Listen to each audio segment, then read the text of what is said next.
Welcome to Module 4.2, Evaluating Bids, as part of Section 4, Opening Bids, Evaluating Bids, and Awarding Contracts. This course was developed as part of the project Community-Led Designs for Specialized Housing in the North, which received funding from the Housing Supply Challenge Getting Started round. However, the views expressed are the personal views of the author, and CMHC accepts no responsibility for them. This course is being offered in partnership with the Faculty of Community Services at Toronto Metropolitan University, as well as Wausau Distance Education Centre. We have now walked through the entirety of the planning procurement phase, and we have started to move into the bidding and contract awarding phase. For this module, we will be focusing on evaluating vendor bids. By the end of this module, you'll be able to answer the following questions. What are the two common approaches to evaluating bids? What steps should be followed in the evaluation process? And how can you determine whether a bid is compliant? There are two main evaluation methods. The lowest bid procurement method, where the winning bid is selected based on the lowest compliant bid. It is most often used with the design, bid, build project delivery. The best value procurement method is where the winning bid is selected from a variety of criteria such as qualifications, experience, past projects, or references, and is evaluated along with price. Commonly used with the design, build, and construction management delivery. All criteria used for evaluation should be included in the tender package. This helps to ensure a consistent, fair, transparent, and defensible process. You always need to be able to defend your actions. Here's a diagram that shows the general evaluation process. First, we have the bid analysis and the summary of evaluation criteria, which moves into the compliance review, where you can either identify the lowest compliant bid or identify best value. You then move into your reference or credit check, and thus the contract is awarded to the winning bidder. After the bid opening and initial summary of information, each bid is evaluated more fully to ensure that mandatory requirements are met, including technical specifications, calculations, and the total cost is reasonable. Bids should be sent for technical review to a designated individual. This could be a project manager, architect, or other consultant or advisor, or housing manager. The individual will review for anomalies and any other criteria set out in the tender package.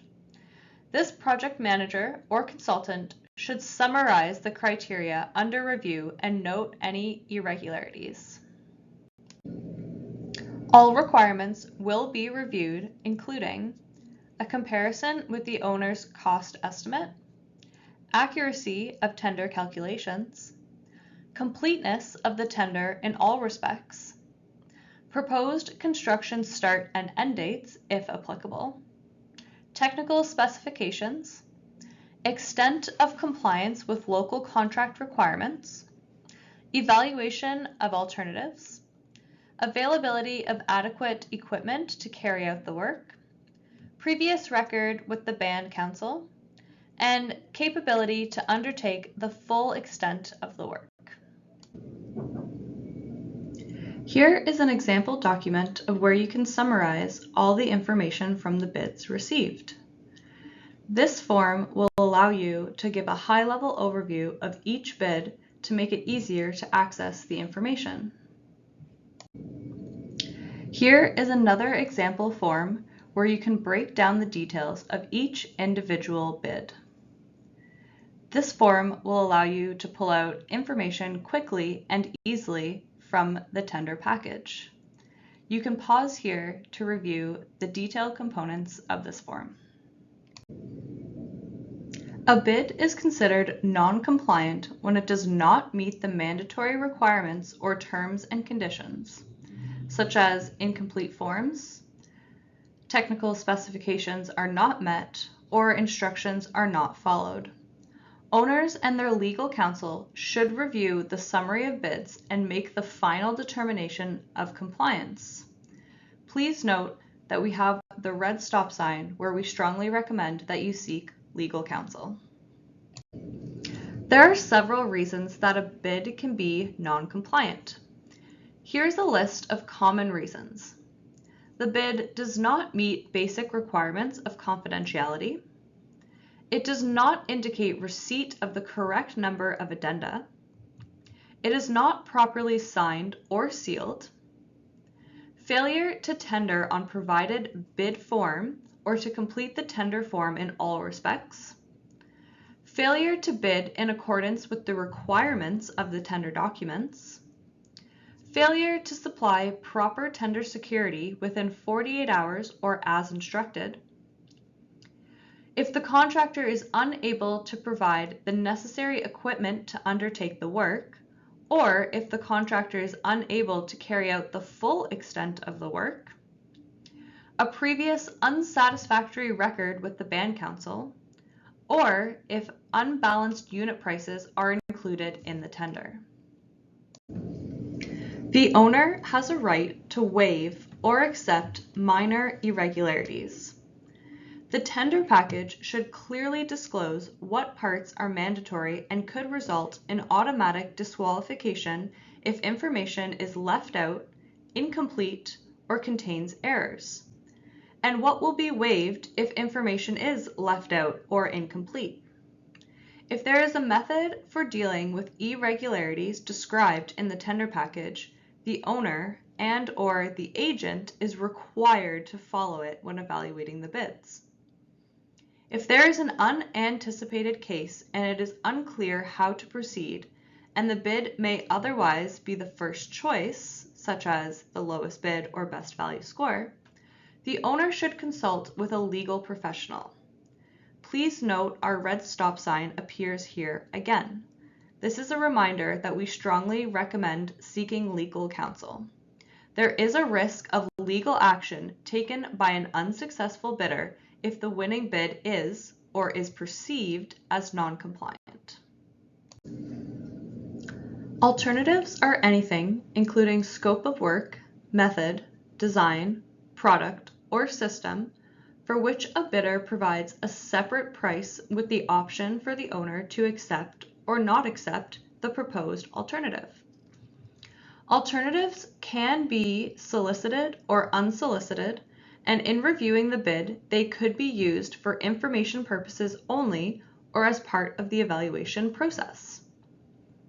The Ontario General Contractors Association recommends against using alternative prices in evaluation, as they have been used in the past to manipulate bids. Where alternative prices are evaluated, the process should be outlined in the instructions to the bidders. For example, if a contract is awarded to the lowest or highest ranked compliant base bid, plus or minus accepted alternatives, you might also outline an alternate method for evaluating alternative prices. In the lowest bid method, a bid is deemed compliant and has the lowest proposed cost is considered the winning bid. However, before confirming, you should ask, does the total cost make sense? And is it reasonably close to the initial cost estimate? If the cost is much lower than the original estimate, it may raise concerns about a potential error or omission, or if the bid is not realistic. If there is a genuine and significant error, the bidder should request to withdraw the bid. If a bidder requests to correct the mistake, it should be rejected. Correcting the mistake could provide an unfair advantage, especially if bid totals were shared publicly. The owner should accept a request to withdraw. Forcing an unwilling contractor to perform work can lead to unnecessary risk to the project. The second next lowest compliant bid should be selected. And you can see here that we do have our red stop sign where we strongly recommend that you consult with legal counsel. The best value method uses a wider set of criteria to evaluate bids, such as qualifications, past projects and experience, technical specifications, price, or references. Bid evaluation criteria and process should be outlined in the tender package. This is an opportunity to prioritize criteria that reflects community values or the best interest of the First Nation. Bid evaluations may be done by an evaluation committee, an odd number of people with technical knowledge or experience, and no conflict of interest with any of the bidders. Each evaluator should review bids independently, and each bid should be considered individually before meeting again to share notes and scores. Using rated criteria means that a method needs to be created to score the bids based on that criteria. A scoring system should be clearly defined and provides enough parameters or guides without being too complex or time-consuming. Criteria may be weighted by relative importance. Each criteria is then given a score, often out of 100 points, and then a weight is applied. Weights are assigned by relative priority of the criteria. For example, lowest to highest priority would be references at 10%, cost at 20%, experience at 30%, and technical specifications at 40%. Let's look at an example of a weighted bid. In this example, we have experience, technical expertise, and price weighted at 30 and 40%. Contractor A has 72 points under experience, multiplied by 30%, which gives you 21.6. We do the same with Contractor B and Contractor C.